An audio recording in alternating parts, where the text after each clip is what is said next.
Bonjour et bienvenue sur Radio Cessert, votre podcast quotidien sur l'actualité cyber du jeudi 2 janvier 2025.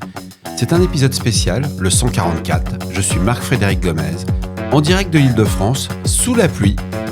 Au programme aujourd'hui, j'aurai qu'un seul sujet, on va parler de CVSS V4. Vous êtes très nombreux à me poser des questions sur le CVSS V4 et je vous propose de comprendre pourquoi on doit l'utiliser et pourquoi on ne peut plus tenir compte de CVSS V3. Le roi est mort, vive le roi. L'adoption de CVSS V4 à la place de CVSS V3 est à mon sens totalement justifiée par plusieurs raisons qui sont directement liées aux limitations de la version 3 et aux améliorations significatives apportées dans la version 4 grâce au retour de la communauté des CERT et des CCIRT. Je vous propose d'aborder les principales raisons pour lesquelles il est vraiment recommandé de basculer vers CVSS V4 et d'abandonner progressivement l'utilisation de CVSS V3. Mais commençons par comprendre qui est derrière CVSS V4. Donc, quand on parle de CVSS, on parle bien du Common Vulnerability Scoring System, y compris la version 4.0 qui est développée et maintenue par le Forum of Incident Response and Security Teams, le FIRST. Le FIRST est une fondation américaine qui regroupe des organisations internationales d'équipes de réponse à incidents de sécurité informatique, aussi bien des entreprises que des entités gouvernementales impliquées dans la cyber. C'est assez incroyable, y participant régulièrement, on peut voir des concurrents, des pays qui ne sont pas forcément en phase géopolitiquement, et tout le monde discute autour de la table sur ce sujet qui sont les vulnérabilités. C'est un des exemples. Et le rôle du FIRST, c'est bien il a vraiment comme mission, vu que c'est une fondation, de promouvoir la collaboration, le partage d'informations et l'adoption des normes pour améliorer la réponse aux incidents de sécurité. CVSS est l'une des initiatives les plus connues, servant de standard mondial pour évaluer la gravité des vulnérabilités. Alors comment se fait l'élaboration du CVSS ? Ça se fait à travers un processus collaboratif qu'on appelle des SIG, des Special Interest Groups. Et ce groupe de travail, composé d'experts en cybersécurité, issus d'entreprises, d'organisations gouvernementales et d'équipes de réponse à incidents, c'est assez intéressant parce que tout le monde a voix au chapitre. On n'est pas dans le côté, c'est pas parce qu'on va voir les Américains en face de nous, avec toute leur puissance financière, le nombre de personnes. Vous êtes une petite équipe, vous avez qu'une dizaine de personnes, et on va vous écouter. Alors bien entendu, il ne faut pas raconter des carabistous, sinon vous allez passer pour le tocard. Mais l'avantage du CVSS SIG, c'est qu'il va collecter tous ces retours de la communauté, il va effectuer des analyses approfondies, proposer des améliorations aux standards pour s'adapter à l'évolution des menaces et des technologies. Et c'est intéressant parce que quand le CVSS V3 était sorti, on voyait qu'il y avait un truc qui n'allait pas, quoi. C'était pas fini, quoi. Et tout de suite, dès que le CVSS V3 est sorti, on l'attaque le 4, donc ça avait commencé en parallèle, et tout le monde a adhéré. Alors, dans les organisations contributrices, on va trouver des fournisseurs de solutions de sécurité. Par exemple, on peut dire qu'il y a Tenable, Rapid7 ou Qualys. On a des entreprises de technologie majeures, donc tous les GAFA, il y a Microsoft, IBM, il y a du Cisco aussi, etc. Il y a des entités gouvernementales et académiques.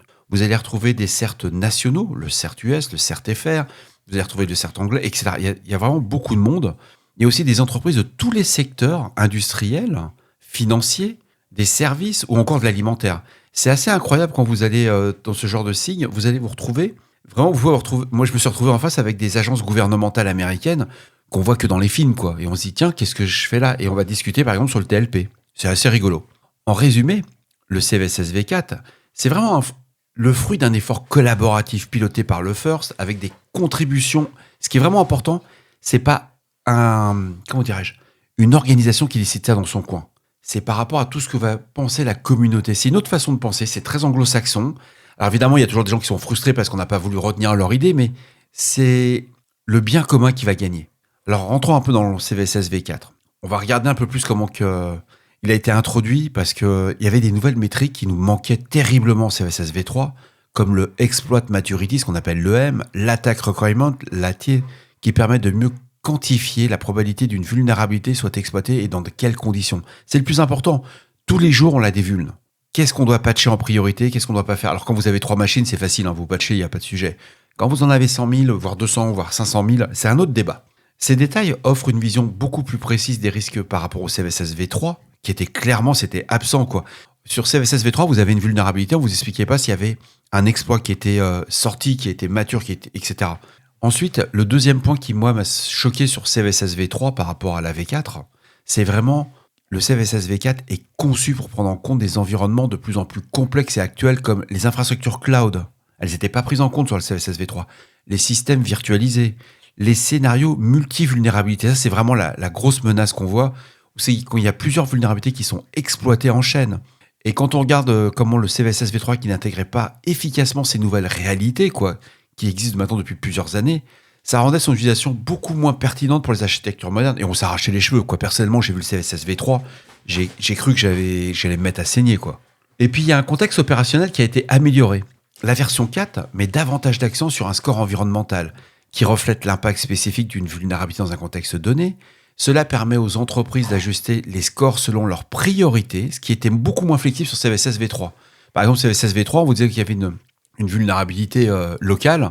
En 10, fallait patcher, alors que pour l'exploiter, il fallait être en local quand même.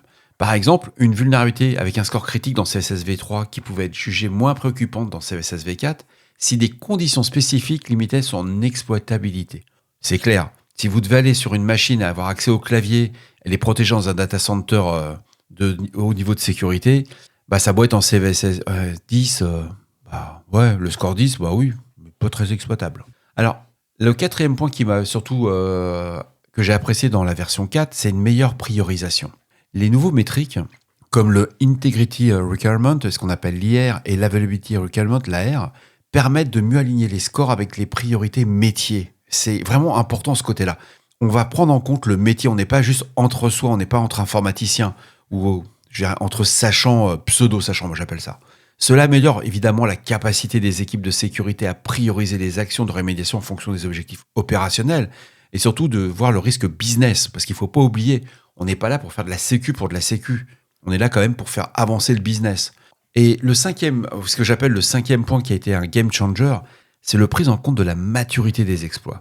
Avec le métrique Exploit Maturity, la version 4 évolue vers la disponibilité et la sophistication des outils exploitant une vulnérabilité. Cela va nous offrir une granularité absente dans CVSS v3, où une vulnérabilité exploitée activement pouvait avoir le même score qu'une vulnérabilité théorique. C'est vraiment ça le game changer. Quand ça apparaît que c'est exploité, on se bouge. On va vraiment patcher le plus rapidement possible. Si c'est que de la théorie, on peut différer. On devra patcher à la fin, mais on peut différer. Il n'y a pas besoin, si vous êtes dans une frozen zone, par exemple, pendant les vacances, pendant les grandes périodes de vente, etc., ça aide beaucoup. Ça, c'est vraiment le petit plus, le game changer. De plus, le First, qui maintient CVSS, recommande fortement la migration vers la V4 pour garantir une cohérence dans les évaluations de vulnérabilité à l'échelle mondiale. Parce qu'il ne faut pas oublier, on ne joue pas tout seul dans notre coin, on n'est pas très francophone. Là-dessus, c'est au niveau mondial. Et il y a pas mal d'outils et de plateformes qui commencent à déjà intégrer CVSS v4, et ce qui va rendre, j'espère, rapidement le CVSS v3 obsolète. Je pense que vous avez compris, chers auditeurs, que l'élimination des lacunes de CVSS v3 grâce à v4, les vulnérabilités critiques étaient sous-évaluées ou surévaluées en raison de métriques insuffisants. On va corriger tous ces biais via la v4, donc il faut vraiment passer en v4. Alors, j'ai une question provocante. Pourquoi ne plus tenir compte du CVSS v3 ? À mon sens, et ça n'engage que moi, CVSS v3 ne capture pas efficacement les réalités des menaces actuelles. Il y a une obsolescence technique, les nouvelles infrastructures et menaces ne sont pas bien représentées. Aujourd'hui, ne pas prendre en compte la virtualisation ou le cloud, c'est passer à côté vous passez à côté de la majorité de ce qui se passe. Il y a une standardisation aussi qui est en cours. Tout l'écosystème se dirige massivement vers CVSS v4, rendant la version 3 rapidement marginalisée. Alors, si je devais résumer, CVSS v4 est plus précis, flexible, adapté aux défis actuels de la cybersécurité.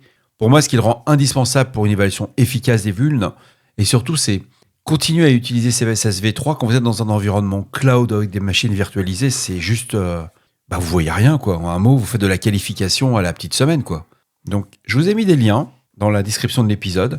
Vous avez des outils. Si vous êtes intéressé qu'on rentre un peu plus dans le détail, parce que là, j'ai fait une présentation, on est déjà à 10 minutes d'épisode, c'est de savoir qu'est-ce que vous voulez. Vous me laissez un message, dites-moi ce que vous voulez qu'on creuse sur CVSS v4, et ça sera avec plaisir. Ça vaut la peine. Ça va vous permettre de gagner du temps. C'est surtout ça que moi que je retiens. C'est grâce à ce nouveau scoring, vous avez une vulne, mais en 30 secondes, vous dites, bon ok, je dois patcher, je dois sonner l'alerte générale, ou au contraire, il y a un risque, je vais pouvoir le mitiger, qu'est-ce que je dois faire ? Et voilà, cet épisode spécial sur le CVSS v4 de Radio Cessort du jeudi 2 janvier 2025 touche à sa fin. J'espère qu'il vous a plu, qu'il vous a apporté des informations utiles. N'oubliez pas, si vous avez des questions ou des suggestions de sujets que vous souhaitez voir abordés dans nos prochaines émissions, laissez-moi un message sur le répondeur de Radio Cessert au 07 68 72 20 09.